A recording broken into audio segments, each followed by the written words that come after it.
The series is built upon an idea found in Romanian mythology, in which there are two races of vampires in our world, one good and one evil.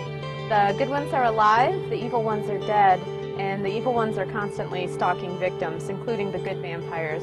And so my protagonist is a half-vampire girl who is training to be a bodyguard for the good vampires.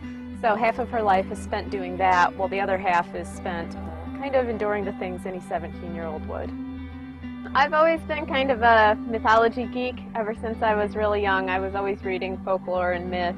And actually during my bachelor's degree I took a class on Eastern European folklore, and a huge part of what we studied was vampire stories in Russia and Romania.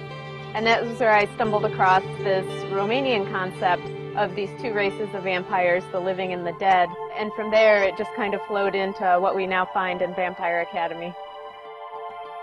Rose is 17 years old and she is a dhampir, which means she is half vampire and half human, and so she kind of has the best attributes of both races, which makes her ideal to be a bodyguard and kind of a warrior in hunting down these evil vampires. Rose is not a passive heroine.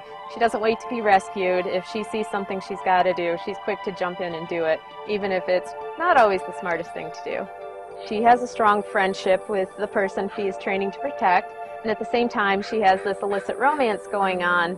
And the illicit romance is actually, if it's allowed to progress, is going to complicate her bodyguard duties to her friend. And so she's constantly torn between where her heart is driving her towards this man while trying to do what she's always been told she's supposed to do to protect her friend. And she sort of doesn't know who she should be loyal to. The next book in the series is Blood Promise, which comes out in August, and readers who know the cliffhanger in the previous book can kind of guess what's going on. But what's unique about this is that it's the first book that does not take place at the school Rose attends.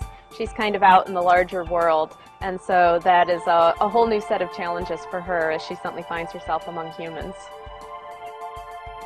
One thing that's so important to me is staying accessible to my readers. So for people who want to know more about the series, what's coming up, contests, appearances, definitely keep up with me. I'm everywhere. I have a blog, I'm on Twitter, Facebook.